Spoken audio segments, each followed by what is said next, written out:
우리 다 같이 하나님께 찬양 드리도록 하겠습니다. 259장 찬양하겠습니다. 259장 찬양합니다. 예수 십자가에 흘린 피로써 259장입니다.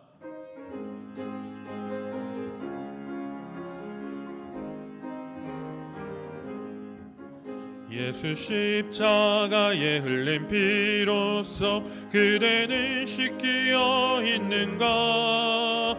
더러운 죄 회개하는 능력을 그대는 참이 지하는가? 예수의 보혈로 그대는 씻기어 있는가? 마음속에 여러 가지 죄악이 깨끗이 씻기어 있는가? 주 예수와 밤낮으로 늘 함께 그대는 행동을 하는가?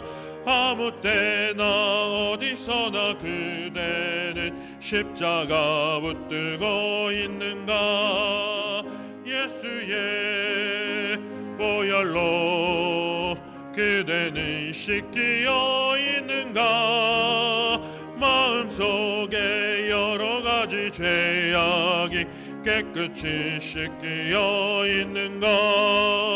주님 예수 다시 올 때 그대는 영접할 예복이 있는가? 그대 몸은 거룩한 곳 천국에 들어갈 준비가 됐는가? 예수의 보혈로 그대는 씻기어 있는가? 마음속에 여러 가지 죄악이 깨끗이 씻기어 있는가?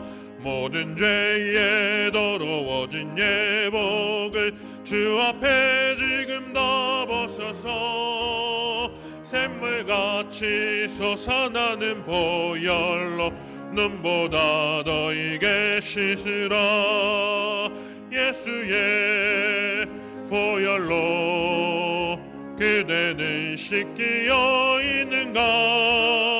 마음속에 여러 가지 죄악이 깨끗이 씻기어 있는가? 아멘. 250장 찬양하겠습니다. 구주의 십자가 보혈로 250장입니다. 박수 치면서 찬양하겠습니다. 구주의 십자가 보혈로 죄 씻음 받기를 원하네. 내 죄를 씻으신 주 이름 찬송합시다. 찬송합시다. 찬송합시다. 내 죄를 씻으신 주 이름 찬송합시다. 죄악을 속하여 주신 주 내 속에 들어와 계시네. 십자가 앞에서 주 이름 찬송합시다.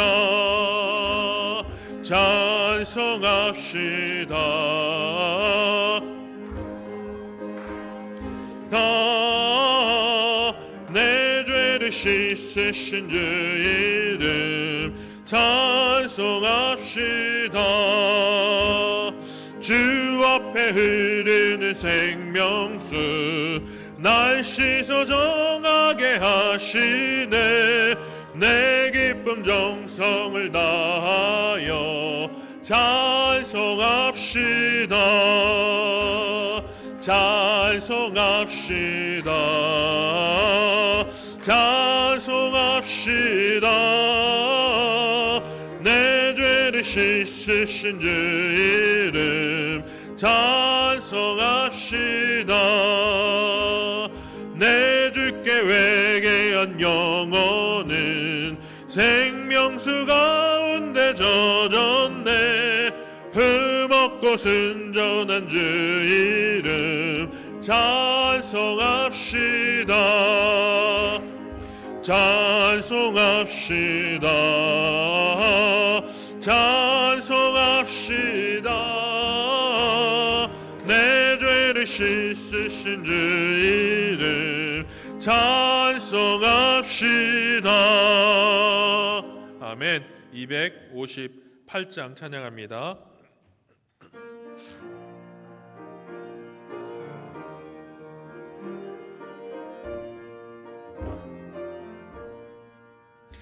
샘물과 같은 보혈은 주님의 피로다.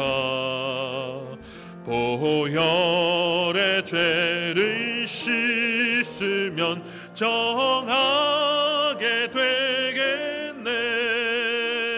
정하게 되겠네. 정하게 되겠네. 보혈의 죄를 씻으면 정하게 되겠네. 저도적 회개하고서 보혈에 씻었네. 저도적 같은 이 몸도 죄 씻기 원하네. 죄 씻기 원하네. 죄 씻기 원하네. 저도적 같은 이 몸도 죄 씻기 원하네. 죄속함 받은 백성은 영생을 얻겠네. 샘솟듯 하는 피권세 한없이 크도다. 한없이 크도다. 한없이 크도다. 샘솟듯 하는 피권세 한없이 크도다. 날 정케 하신 피 보니 그 사랑 한없네.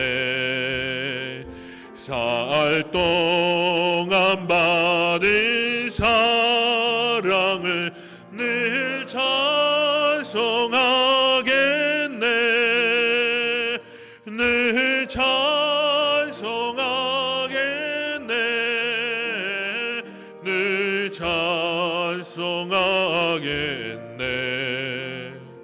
살 동안 받은 사랑을 늘 찬송하겠네.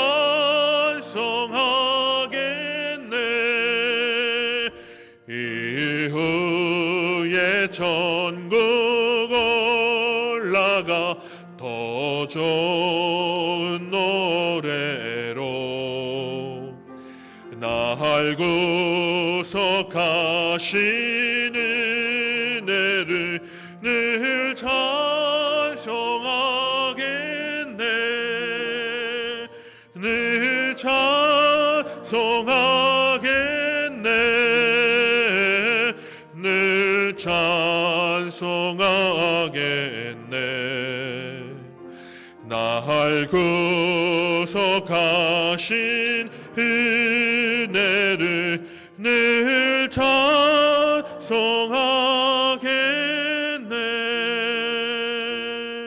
아멘. 우리 김영희 권사님 기도 인도해 주시겠습니다.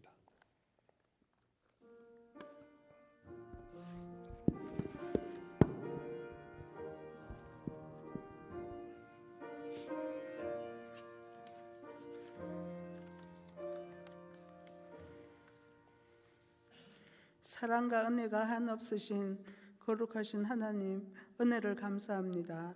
아무 소망도 없고 슬픔 가득했던 부족하고 연약한 우리들에게 찾아오셔서 품어주시고 구원의 은혜를 허락하여 주신 그 크신 사랑을 감사합니다. 코로나19로 우리가 알지 못했던, 상상하지도 못했던 새로운 세상을 맞이하게 되었습니다. 어떠한 세상이 올지, 어떻게 살아야 할지 알지 못합니다. 불편한 마음도 있지만 주님의 인도하심을 믿고 순종하며 살아가기를 원합니다. 인간의 교만을 깨트리시고 겸손한 자들에게 은혜를 베풀어 주시는 하나님, 이 나라 이 민족을 지켜주시고 선한 길로 인도하여 주시기를 간구합니다. 정치와 경제, 교육, 사회의 모든 문제들이 주님의 은혜로 회복되기를 간절히 기도합니다. 코로나19로 힘들어하는 모든 이들에게 하나님의 은총이 함께 하시기를 간절히 기도드립니다. 북한 동포들도 자유롭게 하나님을 찬송할 수 있는 날이 하루빨리 올 수 있도록, 남과 북이 하나 되어 통일 한국을 이룰 수 있도록 주님 은혜 베풀어 주시기를 간절히 기도드립니다. 우리 남인천교회가 주님이 주신 사명에 최선을 다하는 교회가 될 수 있도록 주님 도와주시기를 기도드립니다. 또한 한우들에게 특별히 함께하여 주셔서 하루빨리 건강을 회복할 수 있도록 은총 베풀어 주시기를 기도드립니다. 세우신 목사님 영육이 강건하게 하여 주시고 은혜의 말씀, 주님의 음성을 들려주는 귀한 시간 되게 하여 주시기를 기도드립니다. 말씀이 육신이 되어 우리 가운데 임재하여 주시고 그 말씀에 순종하여 예수님 닮아가는 우리의 삶이 될 수 있도록 성령으로 충만하게 하여 주시기를 예수님의 이름으로 기도드렸습니다. 아멘.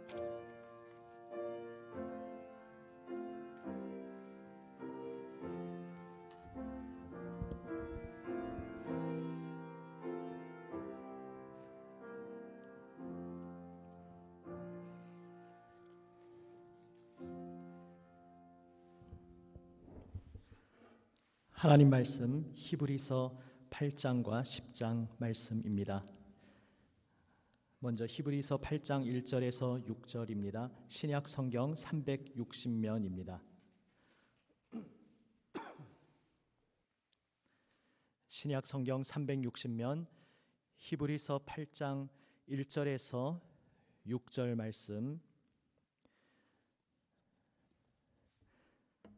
다 같이 한 목소리로 읽습니다. 8장 1절부터 읽습니다. 지금 우리가 하는 말의 요점은 이러한 대제사장이 우리에게 있다는 것이라. 그는 하늘에서 지극히 크신 이의 보좌 우편에 앉으셨으니 성소와 참 장막에서 섬기는 이시라. 이 장막은 주께서 세우신 것이요 사람이 세운 것이 아니니라. 대제사장마다 예물과 제사 드림을 위하여 세운 자니 그러므로 그도 무엇인가 드릴 것이 있어야 할지니라. 예수께서 만일 땅에 계셨더라면 제사장이 되지 아니하셨을 것이니 이는 율법을 따라 예물을 드리는 제사장이 있음이라. 그들이 섬기는 것은 하늘에 있는 것의 모형과 그림자라. 모세가 장막을 지으려 할 때에 지시하심을 얻음과 같으니 이르시되 삼가 모든 것을 산에서 내게 보이던 본을 따라 지으라 하셨느니라. 그러나 이제 그는 더 아름다운 직분을 얻으셨으니 그는 더 좋은 약속으로 세우신 더 좋은 언약의 중보자시라. 아멘. 다음은 10장 19절에서 25절 말씀입니다. 10장 19절에서 25절 말씀입니다. 10장 19절부터 역시 함께 읽습니다. 그러므로 형제들아, 우리가 예수의 피를 힘입어 성소에 들어갈 담력을 얻었나니 그 길은 우리를 위하여 휘장 가운데로 열어놓으신 새로운 살 길이요 휘장은 곧 그의 육체니라. 또 하나님의 집 다스리는 큰 제사장이 계심에 우리가 마음의 뿌림을 받아 악한 양심으로부터 벗어나고 몸은 맑은 물로 씻음을 받았으니 참 마음과 온전한 믿음으로 하나님께 나아가자. 또 약속하신 이는 미쁘시니 우리가 믿는 도리의 소망을 움직이지 말며 굳게 잡고 서로 돌아보아 사랑과 선행을 격려하며 모이기를 패하는 어떤 사람들의 습관과 같이 하지 말고 오직 권하여 그날이 가까움을 볼수록 더욱 그리하자. 아멘. 정해진 계획표대로 성경 통독을 하고 계시다면 이제 지난주에 히브리서를 마치셨을 것입니다. 그래서 그 시점에 맞춰서 히브리서를 한번 정리하되, 사실 히브리서 총 정리를 한번 모여서 한 번만에 한다는 것은 말이 되지 않습니다. 저 히브리서에서 가장 핵심적으로 기억할 한 가지 사항을 오늘 나누면서 그것이 나의 삶에 어떠한 의미가 되는가 우리의 가슴에 새기며 또 우리의 삶에 적용하기를 원합니다.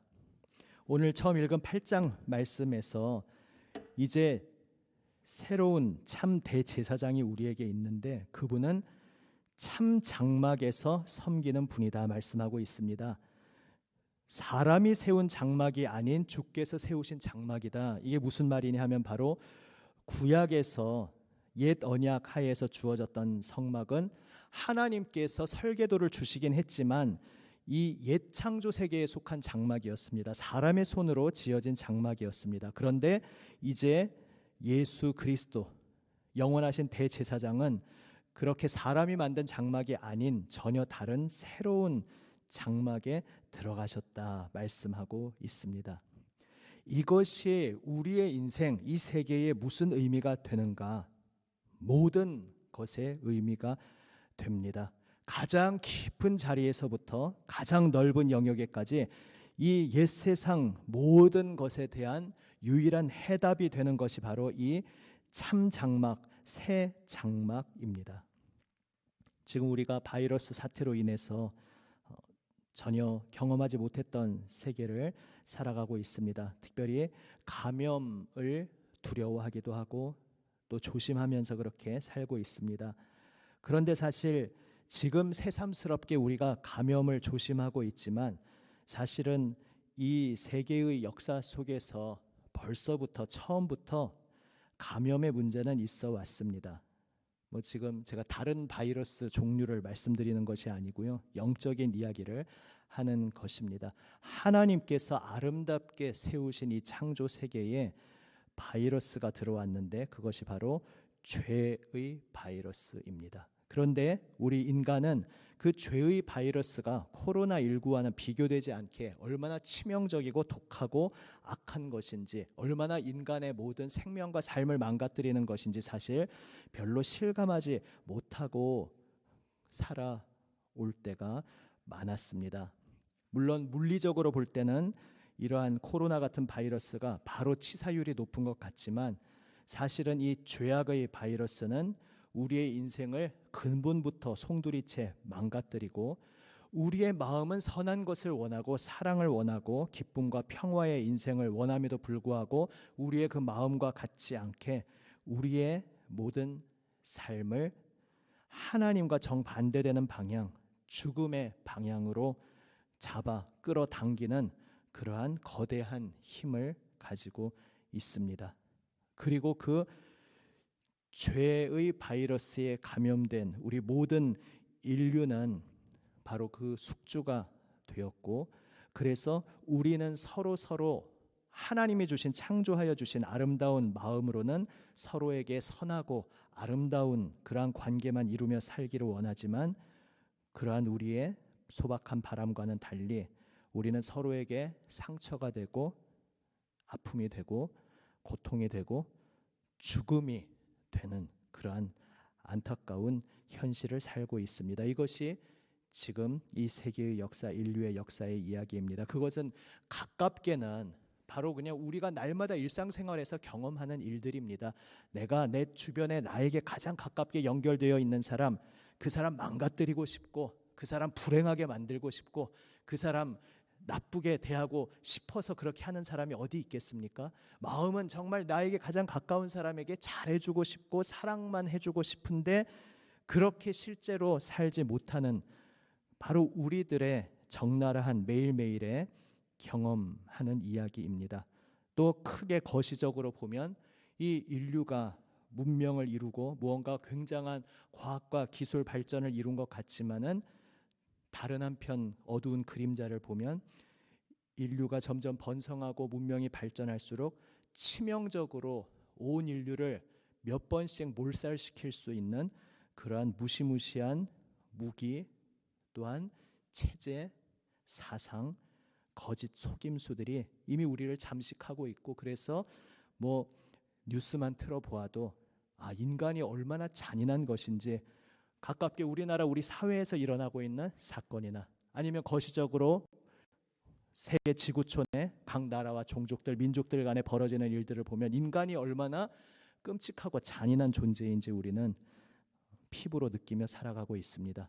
그런데 바로 이러한 세계, 우리가 이러한 세계를 원하지 않는데 인류가 번성하면서 지금과 같은 이러한 지구촌의 모습을 만들기를 누구도 원하는 사람은 없는데, 지구촌이 이렇게 전쟁을 일삼고 한 종족이 나와 다른 종족이라는 이유만으로도 인종 청소를 하고 이런 지구촌을 만들어 봐야지, 누구도 이렇게 계획하고 작정하고 이 세계를 그렇게 밀고 가는 사람은 없었습니다. 그럼에도 불구하고 여러 가지 작용 속에서 이 세계는, 작게는 우리의 가정에서, 크게는 나라와 민족 간의 관계에서 죽음의 바이러스로 가득한 세계를 살고 있습니다. 바로 이러한 세계, 누군가 나타나서 고쳐주면 좋겠는데 우리 속에는 답이 없다는 것, 우리 스스로는 그것을 해결할 수 없고, 우리 스스로는 이 세계를 완전히 다른 사랑과 평화와 기쁨으로만 가득한 새로운 세계로 만들어낼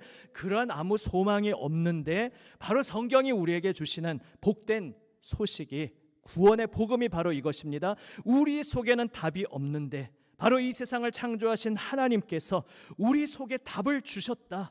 인간이 저지른 짓이기에 인간이 이 숙제를 풀어야 되는데 인간이 이 숙제를 풀어낼 능력이 없는 그러한 딜레마, 그러한 모순 속에서 한 사람을 우리에게 주셨고, 바로 하나님으로부터 오신 분, 우리와 같은 피조물로 오셨으나 그러나 바로 창조주이신 그분, 참으로 인간의 논리로 설명할 수 없는 신비한 존재이신 예수 그리스도가 바로 이 가련한 이 세상을 위한 대제사장, 중보자로 오셔서 참 장막에서 온전한 영원한 단 한 번의 제사를 드리심으로 말미암아 이제 죽음의 세상을 끝내고 새로운 세상을 열어주셨다. 바로 이것이 성경의 메시지고, 히브리서는 바로 그러한 일을 이루신 대제사장이 왜 우리에게 유일한 해답인지 여기에 대해서 집중해서 이야기하고 있는 것입니다.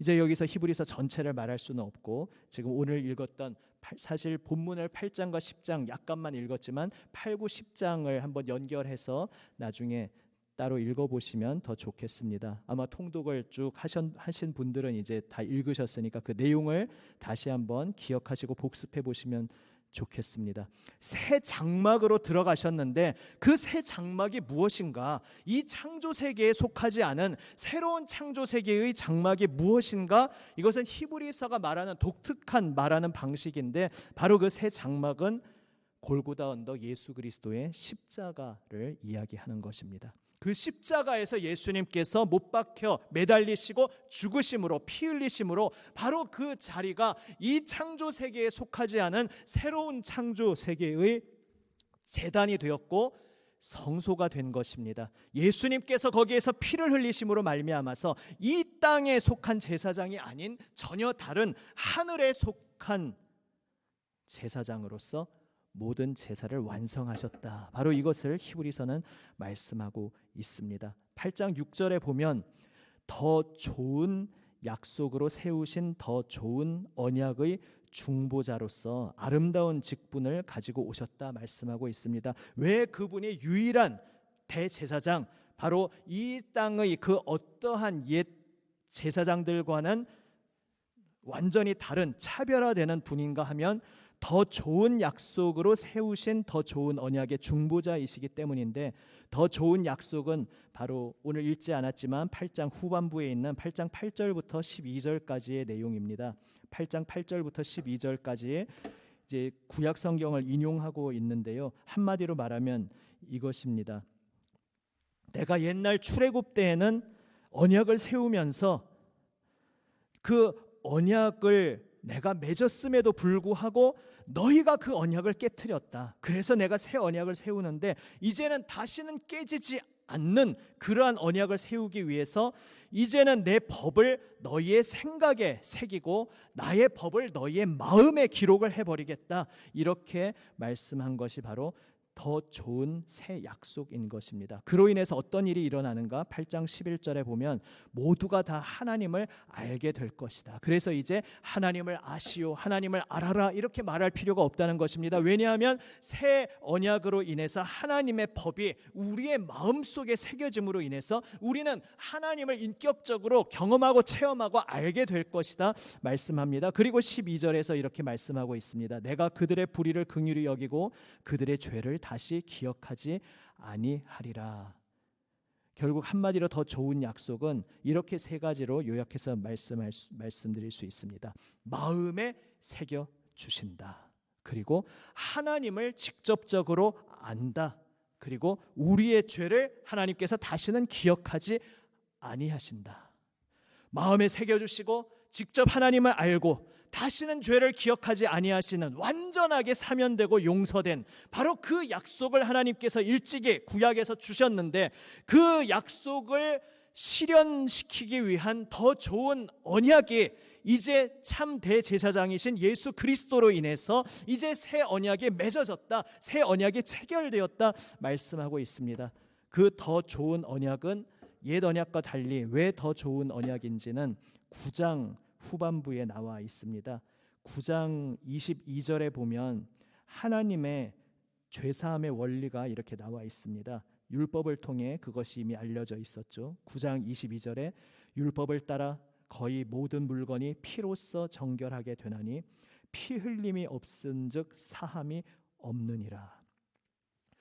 죄의 바이러스가 죽기 위해서는 피 흘림이 있어야 한다는 것입니다. 죄를 용서한다는 것은 용서하는 주체가 기분파로 그래 기분이다 까짓것 용서해 줄게 이런 식으로 죄가 사라지거나 용서되는 것이 아니라는 것입니다. 죄의 대가는 사망이기에 피 흘림이 있고 죽음이 있어야 용서받는데 그것을 구약에서는 하나님께서 모형으로 그림자로서 짐승의 제사를 통해 보여주셨습니다. 내 앞에 제물로 드려지는 그 짐승이 피 흘리고 죽음으로 인하여서 사람인 나 그 제물을 드리는 그 사람의 죄가 지금 나를 대신해서 내 앞에서 피 흘려 죽는 그 짐승으로 인해서 그 짐승의 죽음으로 인해서 내 죄가 용서받는다는 것을 구약의 백성들은 경험했습니다. 그런데 사실은 그것은 모형이고 그림자 예고편에 불과했습니다. 하나님의 형상을 따라 창조된 인간의 죄가 어찌 짐승의 피로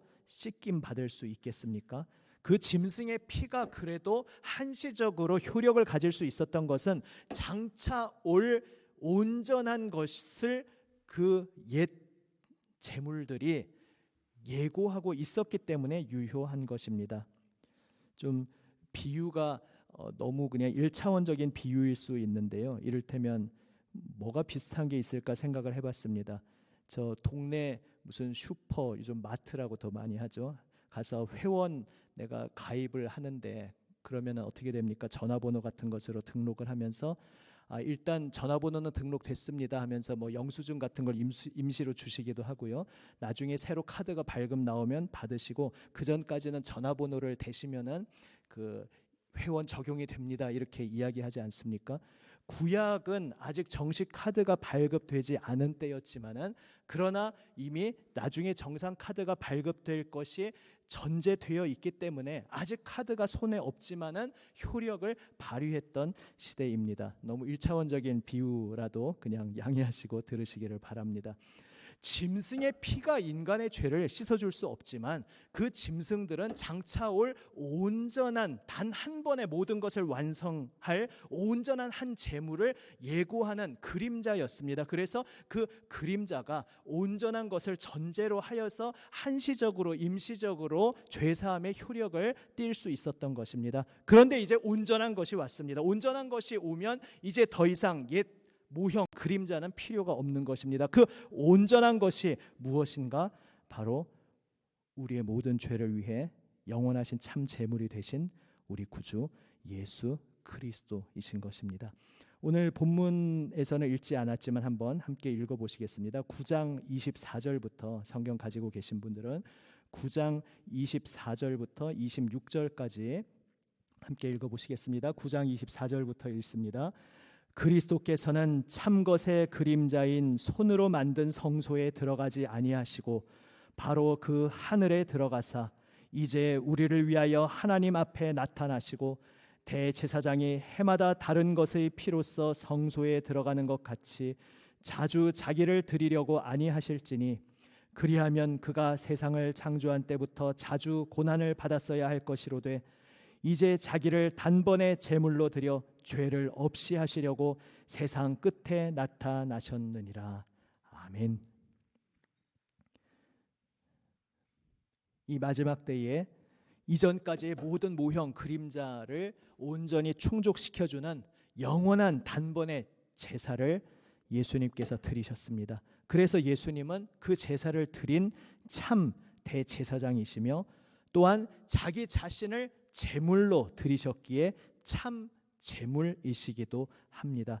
그분의 피로, 그분이 십자가에서 생명 내어주심으로 말미암아 그분이 우리 모두의 죄를 한 몸에 짊어지시고 피 흘리시고 희생당하심으로 말미암아 이제 우리의 모든 죄를 영원히 다 용서하여 주셨다. 하나님이 다시는 기억하지 아니하시겠다. 그리고 이제 우리는 하나님과 다시 연결되고 하나님과 다시 샬롬, 화평을, 평화를, 화목을 이루게 되고 그래서 하나님의 그 지성소, 거룩한 하나님의 임재, 그 하나님의 품 앞으로 나아갈 수 있게 되었다. 하나님을 아버지라고 부르게 되며 하나님의 품에 안길 수 있게 되었다. 그래서 바로 더 좋은 언약이다 이렇게 말씀하고 있는 것입니다. 제가 전에 한 번 혹은 두 번 정도 말씀드린 것 같은데 한 번 더 말씀드리겠습니다. 우리의 기억을 다시 한번 굳건히 하기 위해서. 워낙 강단에서 이렇게 오해의 소지가 있는 그런 메시지들이 종종 들릴 때가 있어서 말씀드립니다. 구약의 제사에 비해서 신약이 위대하고 결정적이고 온전한 이유가 무엇입니까?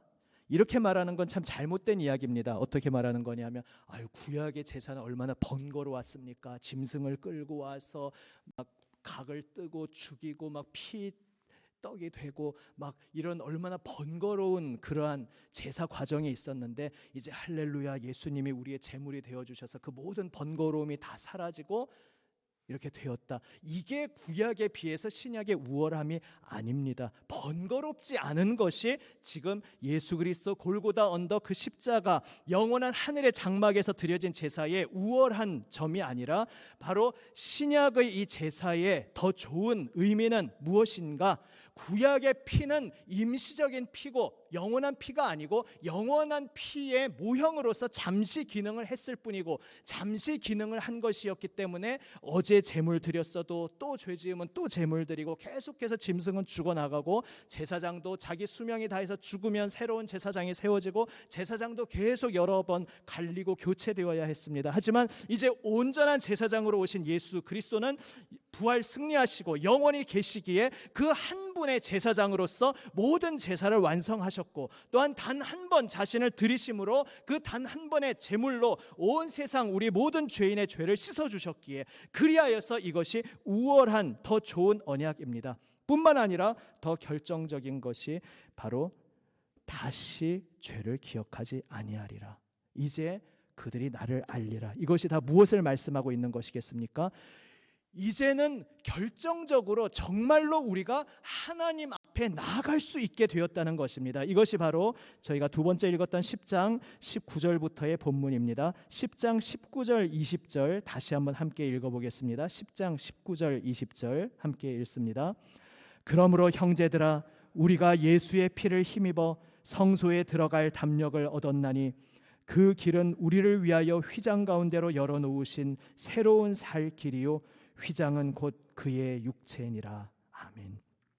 왜 신약의 새 언약, 새 제사가 더 우월하고 온전한 것이냐 하면 구약의 제사로는 사람의 마음을 새롭게 할 수가 없었습니다. 그것은 장차 올 새로운 것을 기대하면서 모형적으로 그래 너의 죄가 사함 받았어 이렇게 모형적으로 미리 예고만 할 뿐이었지 구약의 제사에 참여했다고 그 마음이 정말로 새로워지는 것을 아직 경험할 수는 없는 때였습니다. 그러나 이제 신약의 때에 오면 예수 그리스도께서 우리를 위하여 피 흘리심으로 말미암아 그리고 부활 승리하시고 승천하셔서 무엇을 하셨습니까? 우리에게 성령을 보내어 주셨습니다. 하나님의 영이 우리에게 찾아와 주셨습니다. 이것은 상징적인 이야기가 아니라 정말로 실제로 거룩하신 창조주 하나님의 영이 우리에게 찾아오셨습니다. 우리 가운데 계십니다. 우리의 안에 내주하시고 함께 사십니다. 그래서 우리의 마음을 정말로 정결하게 하여 주십니다. 우리를 온전한 새로운 마음으로 살아갈 수 있도록 인도하여 주십니다. 그래서 10장 22절에서 이렇게 말씀하고 있습니다. 우리가 마음의 뿌림을 받아 악한 양심으로부터 벗어나고 악한 양심으로부터 악한 양심이라고 말하니까 좀 되게 어울리지 않는 조합처럼 들리는데 이 악한 양심이라는 것은 인간의 마음 자체가 뒤틀리고 완전히 왜곡되어 있었다는 것입니다. 치명적인 바이러스로 완전히 감염되어서 그 속에서 나오는 것이 하나님을 대적하고 하나님이 미워하는 일을 할 수밖에 없는 그렇게 완전히 뒤틀리고 오염된 존재였는데 이제 우리를 위해 예수 그리스도께서 피 흘리심으로 실제로 그분이 우리의 마음을 만져주시고 실제로 우리를 악에서 건지셔서 선한 마음으로 하나님을 기뻐하고 하나님을 사랑하는 새 마음을 받아서 주님과 함께 동행할 수 있게 되었다. 정말로 하나님의 지성소, 하나님의 품으로 나아갈 수 있게 되었다. 이것을 말씀하고 있는 것입니다.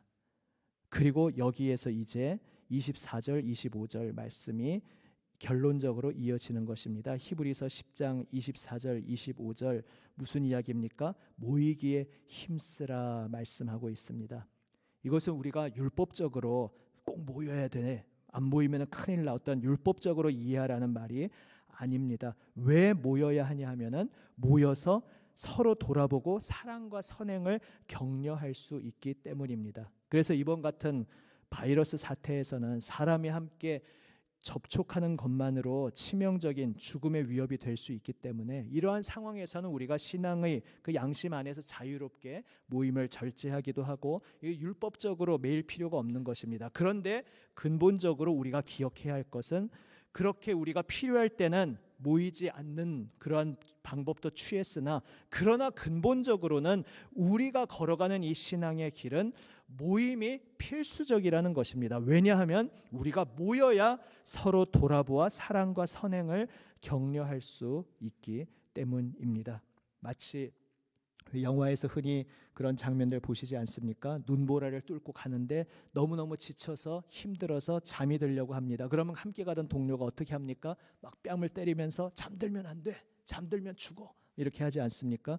뙤약볕 사막을 가는데 목이 타들어가고 오아시스는 보이지도 않고 이제는 정말 죽었구나 싶은데 홀로 그 길을 방황하고 있다면 외로움 속에 목말라 죽기 전에 외로움 속에 고독 속에 먼저 죽어버릴 수 있는데 곁에서 그 길을 함께 걸어가는 사람이 있다면 내가 쓰러지려고 할 때는 이 옆 사람이 나에게 힘이 되어주고 또 이 사람이 쓰러지려고 할 때는 내가 또 힘을 격려를 하면서 이 뙤약볕 같은 길 혹은 눈부라치는 그런 매서운 그러한 겨울길을 우리는 서로 격려하며 갈 수 있습니다. 바로 오늘 본문에서 말씀하고 있는 것이 그것입니다. 우리는 연약하여서 예수님의 길을 따르는 것 그 길에서 때로 지치고 때로 넘어지고 때로 방황할 때가 있지만 바로 우리가 예수님께 연결된 예수님의 몸으로서 우리가 함께 예수님의 머리에 연결되어서 우리는 그 예수님의 길을 따를 수 있다. 그리고 그 예수님의 머리에 연결되는 방식은 우리가 함께 모여서 서로 사랑과 선행을 격려할 때에 우리는 우리 속에 계시는 예수 그리스도를 실제로 경험할 수 있다는 그 영적인 비밀을 말씀하고 있는 것입니다. 다시 한번 말씀드립니다. 우리가 예수님을 어떻게 만날 수 있다고요? 우리가 예수님을 만날 수 있는 길은 우리가 함께 모여서 서로 사랑과 선행을 격려하면서 서로 돌아볼 때에 바로 우리의 그 관계 속에서 그냥 인간적인 관계, 정으로 그냥 살아가는 그런 관계가 아니라 함께 예수님을 바라보면서 함께 예수님 말씀에 붙잡혀서 말씀으로 서로를 격려하고 말씀으로 서로 밀어주고 끌어주는 그 관계 속에서 우리는 살아계신 예수 그리스도를 실제로 만날 수 있다는 것입니다. 구약 시대에는 지성소로 대제사장이 1년에 한 번 들어갔습니다. 그리고 그 대제사장과 많은 제사장들 그리고 백성들이 제물을 드리는 그러한 체제 속에서 제물을 드리면 하나님을 만나는 것이라고 생각했습니다. 하지만 그것은 모형이고 그림자였을 뿐입니다. 거기서 실제로 양심이 새로워지는 그러한 변화의 역사는 일어날 수 없었습니다. 아직은 그림자의 때였기 때문입니다. 하지만 우리는 이제 정말로 하나님의 지성소로 나아갈 수 있게 되었습니다. 바로 우리가 함께 말씀 앞에 엎드려서 그 말씀으로 서로를 끌어주고 밀어줄 때에 말씀으로 서로를 격려하는 그 자리에서 우리는 그 자리에 함께 계시는 하나님의 지성소, 하나님의 임재를 경험하게 된다는 것입니다. 그래서 예수님께서 마태복음 18장에서 말씀하신 것입니다. 두세 사람이 내 이름으로 모인 곳에는 나도 그들 중에 있느니라. 두세 사람이 모이지 않으면 거기는 하나님이 안 계십니까? 못 계십니까? 전능하신 하나님은 온 세계 어디에나 당연히 충만히 계시지 않습니까? 그런데 그것과는 다른 차원의 말씀을 하시는 것이죠. 너 하나님을 만나고 싶으냐? 하나님의 지성소를 경험하고 싶으냐? 구약에는 그 지성소에 갈 수가 없었는데 1년에 한 번 대제사장만 들어갈 수 있다는 것은 한마디로 히브리서에도 그 말씀을 하고 있지만 아직은 하나님께 나아갈 수 있는 길이 열리지 않았다는 것을 단적으로 보여주는 것입니다. 구약 시대는 지성소 직전에 성소까지만 허락된 시대임을 상징적으로 보여주는 것이었습니다. 그러나 이제 예수 그리스도의 십자가 죽음과 함께 지성소를 향하는 그 휘장이 위에서부터 아래로 찢어졌고 이제 우리는 하나님 품으로 나아갈 수 있게 되었습니다. 그런데 그 하나님 품으로 나아가는 그 신비한 지성소를 어디서 경험하게 되는가? 두세 사람이 내 이름으로 모인 곳에 거기에서 우리는 주님을 경험하게 된다는 것입니다. 지금까지 드린 말씀이 어떻게 들으면 다 머리로는 이미 다 알고 있는 얘기일 수 있습니다. 이미 다 아는 얘기를 뭐 굳이 저렇게 하시나? 그런데 우리가 머리로 다 아는 것 같지만 우리의 삶에서 실제로 정말 이것을 체험하는가? 이것은 또 다른 문제입니다. 제가 우리 남인천 교우들에게 뭐 그렇다고 말씀드리는 것이 아니라 제가 한국 교회에서도 평신도로서나 또 목회자로서나 여러 가지 다양한 신앙의 경험과 공동체의 경험을 하면서 참 안타깝게 느껴온 것이 우리가 신약 시대를 살고 있는 신약의 백성인데 이 지성소의 신비를 누리지 못하고 살아가는 마치 구약의 백성인 양 살아가는 사람들이 참 많더라는 것입니다. 그래서 제가 계속 이 교회 건물을 성전으로 부르지 말자 이 얘기부터 시작해서 여러 가지 말씀드리는 것입니다. 그게 그냥 구호의 이야기가 아니라 아주 실제적인 이야기입니다. 특정한 건물을 성소라고 성전이라고 못 박아 버리면 여기 나가면 하나님의 성전이 아닌 겁니다. 그거는 구약식의 신앙입니다. 신약의 신앙은 무엇이냐 하면 예수님이 육신을 입고 우리에게 오셨고 우리를 위해 죽으심으로 온 세상에 그분의 피를 뿌리셨고 그래서 온 세상에 그분의 피가 뿌려져서 이제 어느 곳에서나 주 예수님의 이름을 부르고 주 예수님의 복음을 듣고 그리하여 복음 안에서 서로 두세 사람이 교제하는 그 자리에서 예수님 피의 효력이 그 피의 역사가 생명의 부활 권능의 역사가 실제로 나타난다는 것입니다. 그런데 우리가 그것을 중세시대 때부터 사실 교회가 실수했던 부분인데요. 신약의 그 역동적인 엄청난 것을 다 덮어버리고 더 깊이 들어가지 않고 구약식으로 후퇴해버리고 퇴보해버림으로써 하나님의 성소에 들어간다고 지성소에 들어가서 하나님과 실제적인 사귐을 누린다고 그게 뭔지 난 모르겠는데 그건 어떻게 하는 건지 모르겠고 그냥 나는 일주일에 한 번 혹은 며칠에 한 번씩 혹은 새벽기도 드리시면 매일 한 번씩 목회자가 설교하는 자리에 나와서 설교 잘 듣고 그럼 말씀 잘 들으면서 어쨌든 설교가 좀 좋은 날도 있고 안 좋은 날도 있고 좋은 날은 좀 은혜도 받았다가 오늘은 좀 별론데 그럼 좀 그날은 은혜를 못 받고 어쨌든 그래도 목사 설교에 목을 매면서 그냥 그렇게 살아갈 수 있다는 것입니다. 그런데 정말로 우리가 예수의 피를 힘입어 성소에 들어가는 경험을 하는 그 자리는 예수 그리스도의 이름 안에서 두세 사람이 함께 모인 곳, 그냥 함께 모여 앉았다고 그것이 다가 아니라 하나님의 말씀에 정말로 사로잡혀서 그 말씀의 권능에 나의 생명을 내어 드리는 것, 그냥 내 종교가 기독교다 쓰는 것이 아니라 하나님 그 주님 앞에 내 모든 영혼과 내 마음과 내 모든 골수를 다 뽑아서 주님께 드리고 내 삶의 구체적인 자리, 가정, 일터 모든 삶의 자리에서 실제로 주님 말씀 앞에 손해보는 것 같고 죽는 것 같은 길일지라도 그 말씀 따라 실천하면서 엎드리면서 그 말씀 앞에 엎드리면서 때로 고생하기도 하고 그 말씀 따라 살아가면서 많은 환난을 겪기도 하지만 또 그 환난, 그 어려움을 성도들이 함께 모여서 함께 나누고 기도하면서 그래 너도 예수 따라가다가 그렇게 뺨을 맞았구나. 나도 지난주에 예수님 따라가다가 그렇게 엄청난 모욕을 당했어. 그래도 우리는 참된 해답을 알고 있잖아. 우리는 예수 그리스도의 그 생명의 핏부림을 받은 자들이잖아. 힘을 내자. 우리 흔들리지 말고 더욱더 힘을 내서 계속해서 주님의 길을 우리의 일터와 우리의 가정과 우리의 모든 삶의 자리에서 계속해서 걸어가자. 이렇게 서로 격려하고 서로를 위해 기도해 주는 그 자리에서 우리는 실제로 정말로 하나님의 지성소를 날마다 경험할 수 있다는 것입니다. 그래서 오늘 본문에서는 미처 읽지 않았지만 한 군데 본문을 더 읽고 마치겠습니다. 13장입니다. 히브리서 13장 15절과 16절입니다. 먼저 15절을 함께 읽습니다. 히브리서 13장 15절 말씀 함께 읽습니다. 그러므로 우리는 예수로 말미암아 항상 찬송의 제사를 하나님께 드리자. 이는 그 이름을 증언하는 입술의 열매니라. 아멘. 더 이상 짐승 제사의 때는 다 끝났습니다. 예수님이 자신의 몸을 드리는 제사로 모든 속죄의 제사를 완성하셨습니다. 그런데 그 예수님의 몸된 우리도 날마다 우리의 삶에서 하나님이 기뻐 받으시는 제사를 드리는 존재인데 영적인 의미의 제사죠.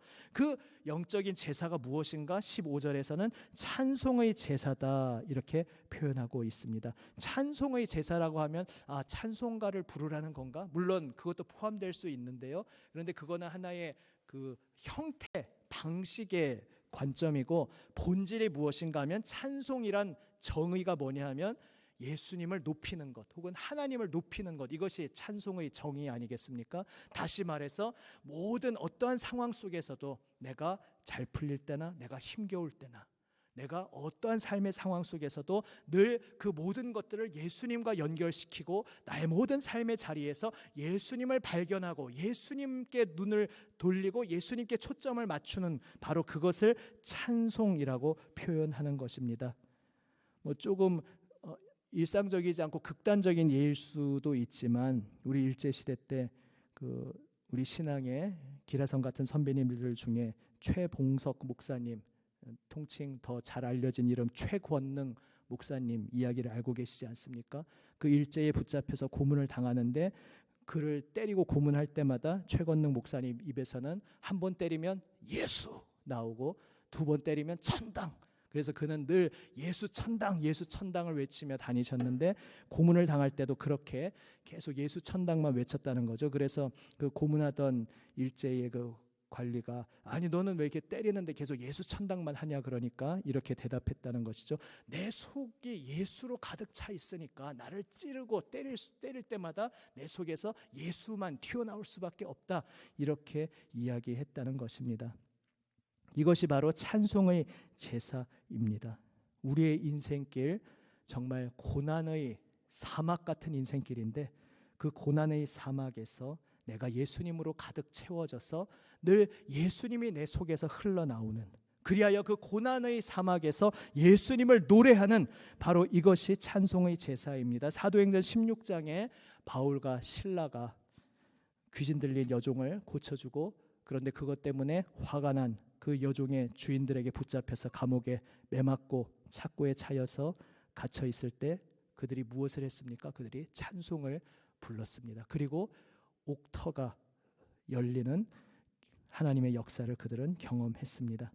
세상이 감당치 못하는 믿음의 사람인 것입니다. 이 세상이 어떠한 공격과 어떠한 환난과 어떠한 속임수와 거짓으로 우리에게 덤벼든다 할지라도 찬송의 제사로 예수님을 붙잡는 그 인생을 이 세상은 감히 어찌할 수 없다는 것을 주님께서 이미 약속하셨고 성경에서 보여주시고 오늘도 우리와 함께 하시며 그렇게 우리를 지켜주신다는 것을 기억하시기를 바랍니다.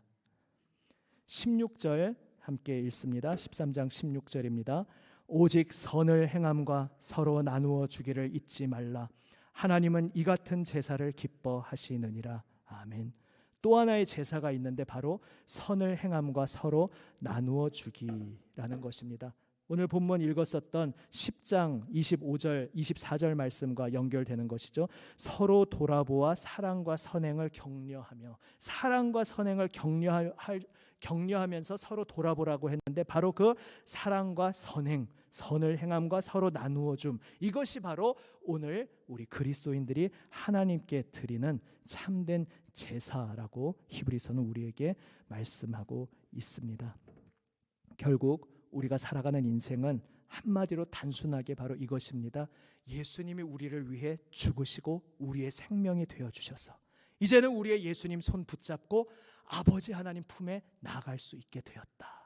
그래서 아버지 하나님 품에 안겨서 우리는 완전히 다른 새로운 삶을, 천국의 삶을 살게 되었는데 그 완전히 다른 새로운 삶은 무엇인가? 예수로 채워져서 삶의 어떠한 자리에서도 예수, 오직 예수, 오직 예수 은혜, 오직 예수 감사, 오직 예수 기쁨, 오직 예수 평화, 이것만 외치는 바로 그러한 삶이며, 그리하여서 나의 삶에서 연약한 이들을 함께 채워주고 서로의 허물을 감싸 안고 덮어주며 이 세상에 고통받는 이들 그 자리에 찾아가셔서 그의 발을 씻어주고 계시는 그 예수님의 자리에 따라가는, 바로 그것이 하나님의 지성소로 나아가 하나님의 참된 품을 경험하는 우리 그리스도인의 삶인 것입니다. 오직 우리에게 참 대제사장이 계십니다. 오늘 읽었던 8장 처음 시작할 때에 8장 1절에서 이렇게 말씀하고 있지 않습니까? 지금 우리가 하는 말의 요점은 이러한 대제사장이 우리에게 있다는 것이라. 지금 히브리서 1장부터 시작해서 7장까지 굉장히 긴 내용이 왔는데 여기서 한번 이렇게 딱 한마디로 정리를 하는 겁니다. 내가 지금까지 한 많은 말을 한마디로 딱 요약하면 바로 이것입니다. 이러한 대제사장이 우리에게 있다는 것입니다. 이러한 대제사장이 우리에게 있습니다. 어떠한 대제사장입니까? 아까 마지막이라 그래놓고 또 하나 읽습니다. 7장 24절부터 26절, 7장 24절부터 26절까지 함께 읽습니다. 예수는 영원히 계심으로 그 제사장 직분도 갈리지 아니하느니라.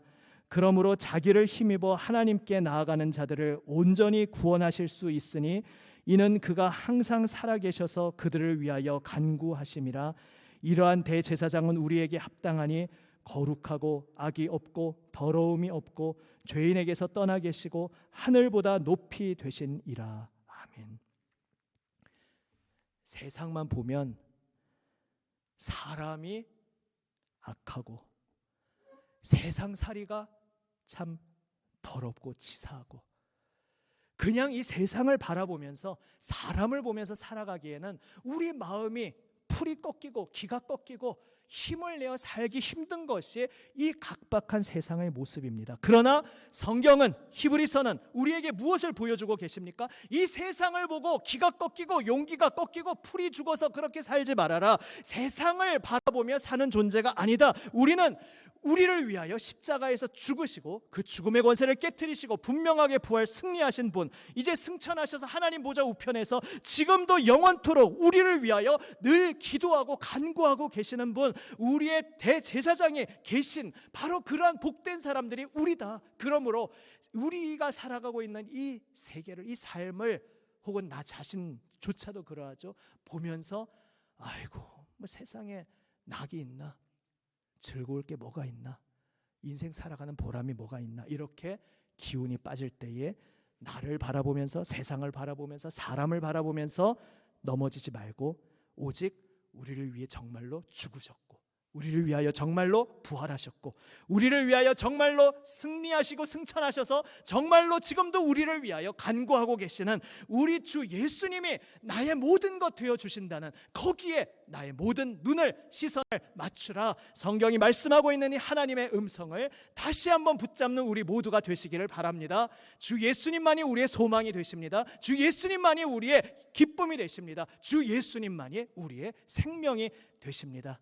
그 주님만 바라보며 지금 나의 삶의 어떠한 자리에서도 나와 함께 동행하여 주시는 주님으로 인하여 승리하는 우리 모두가 되시기를 우리 주님의 이름으로 축원합니다. 아멘. 기도하시겠습니다.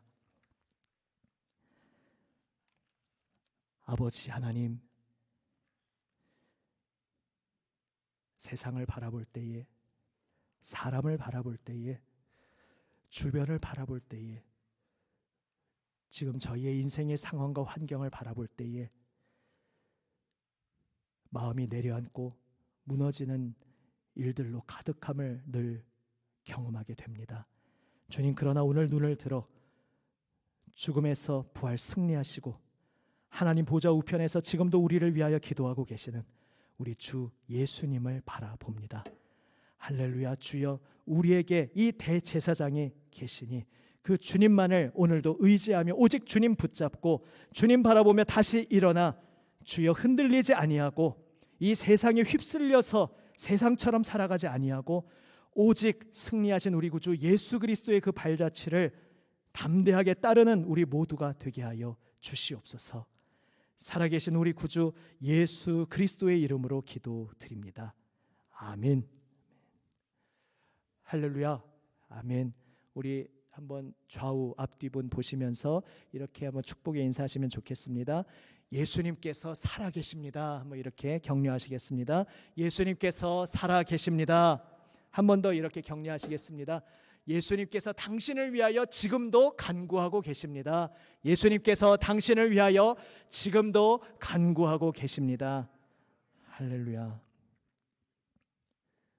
오늘 원래 되게 짧게 할 줄 알고 그 다음에 찬송을 많이 부르려고 했는데 좀 많이 길어져서 우리 집으로 돌아가시면서 또 집에 가셔서 아까 부르신 보혈 찬송 또 다른 찬송 주님 앞에 고백하면서 또 이 밤 주님을 바라보는 시간 되면 좋겠습니다. 우리 교회 소식은 주보를 참조해 주시고요. 이제 좀 코로나가 잠잠해지는 듯 했는데 좀 돌발 사태가 벌어지고 있습니다. 이제 조금 추이를 지켜보면서 우리가 지금 모이기는 시작했는데 좀 더 정상화되는 과정을 당회에서도 이제 좀 일정을 나름대로 잡고 의논은 하고 있지만은 조금 이번 주간 다음 주간 한번 사태는 지켜보아야겠습니다. 빨리 사회가 안정될 수 있도록 또 함께 계속 기도해 주시기를 바랍니다. 한 번 더 서로 격려하고 인사하시면서 이제 삶의 현장으로 나아가시겠습니다. 주님께서 당신의 모든 삶의 발걸음 인도하십니다. 한번 서로에게 이렇게 격려하시겠습니다. 주님께서 당신의 모든 삶의 발걸음 인도하십니다. 아멘. 축도하겠습니다.